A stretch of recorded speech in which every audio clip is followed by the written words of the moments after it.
السلام علیکم ورحمۃ اللہ وبرکاتہ۔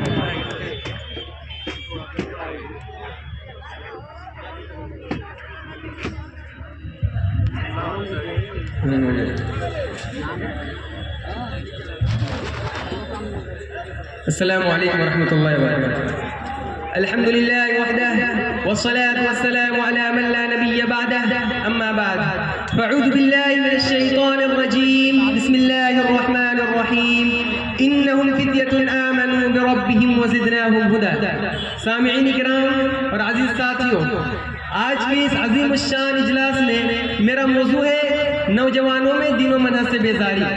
سامعین کرام، انسانی زندگی عبارت ہے بچپن، جوانی اور بڑھاپے سے، مگر زندگی کے مختلف مراحل میں سب سے اہم ترین مرحلہ جوانی کا ہے۔ جوانی میں انسان کے حوصلے جوان ہوتے ہیں، اس کی ہمت بلند ہوتی ہے، اور یہی وہ مرحلہ ہے جو زندگی کا لب لباب اور حاصل زینت ہے۔ کسی بھی قوم کا نوجوان، کسی بھی قوم کا سرمایہ نوجوان ہی ہوتے ہیں، انہی پر قوم کی خوشحالی و بدحالی، عزت و ذلت اور عروج و زوال کا انحصار ہوتا ہے۔ قوموں کی تاریخ پر نظر ڈالنے سے معلوم ہوتا ہے کہ جس قوم کا نوجوان تعلیم و تربیت و تہذیب و ثقافت سے آراستہ رہا، اس قوم کا ستارہ ہمیشہ عروج اقبال پر رہا، مگر جس قوم کا نوجوان پستی کا شکار ہو گیا تو ذلت و رسوائی اس قوم کا مقدر بن گئی۔ یہی حال آج کے مسلم نوجوانوں کا ہے۔ ان کے دلوں سے دین و ایمان کی محبت رخصت ہو گئی، ان کے اندر فہمی غیرت نہ رہی۔ سامعین کرام، اگر ہم غور کریں کہ کیا اسباب و ذرائع جس کی وجہ سے نوجوانوں میں دین و منہج سے بیزاری ہے، تو ہمارے سامنے کئی اسباب نکل کر آئیں گے۔ ان میں سے ایک اہم سبب علماء سے دوری ہے۔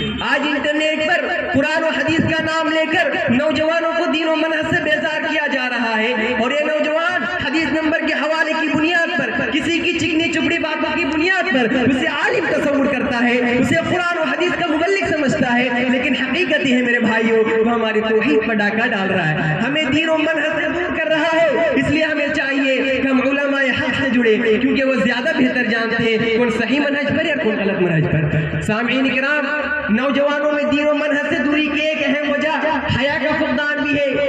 آج مسلمانوں کے گھروں سے شرم و حیا کا جنازہ نکل رہا ہے۔ مسلم گھر کی بیٹیاں انٹرنیٹ پر اپنی جسم کی نمائش کر رہی ہے، اسکول اور کالجوں کے فنکشن میں بمسلم بچیاں ڈانس کرتی ہے اور والدین جھوم کر ان کا ڈانس دیکھتے ہیں۔ اگر کوئی اسے منع کر دے تو کہا جاتا ہے کہ تم کس دور کی بات کرتے ہو، تم دقیانوس ہو، تم پڑھنے زمانے کی بات کرتے ہو، تھوڑا ماڈرن بنو، حالات کے ساتھ چلنا سیکھو، زمانہ ترقی کر رہا ہے۔ میرے بھائیوں، اگر ترقی کا معیار یہی ہے، بے حیائی ہے، تو لعنت ہو اسی ترقی پر، کیونکہ جس گھر سے حیا چلی جاتی ہے اس گھر سے دین و ایمان بھی چلا جاتا ہے۔ ان الحیا والایمان قرنا جميعا فاذا رفع احدهما رفع الاخر۔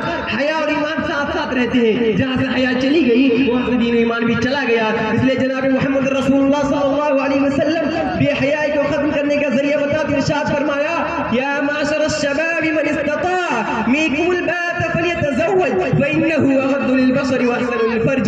نوجوانوں، شادی کے قابل ہو جاؤ تو شادی کر لو، اس سے نگاہیں نیچی ہو جائیں گی، شرمگاہ کی حفاظت ہوگی اور بے حیائی کا خاتمہ ہو جائے گا۔ سامعین کرام، اسی طرح آج کا نوجوان خواہشات کی پیروی میں لگا ہے، نشہ اور چیزوں کے استعمال کر کے اپنے آپ کو ہلاک کر رہا ہے، جبکہ قرآن کہتا ہے وَلَا تَقْتُلُوا أَنفُسَكُمْ۔ نوجوان خلوت کی برائیاں ملوث تھے، حالانکہ اللہ کے نبی نے فرمایا اتق اللہ حیثما کنت۔ نوجوان نا امیدی اور مایوسی کا شکار ہے، جبکہ قرآن کہتا ہے لا تقتلوا انفسکم۔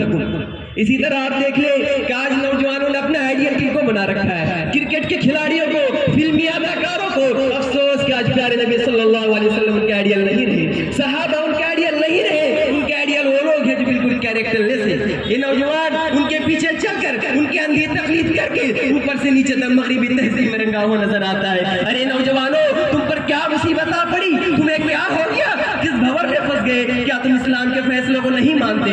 کیا محمد صلی اللہ علیہ وسلم نے تمہیں دنیا و آخرت میں کامیابی کا راستہ نہیں بتایا؟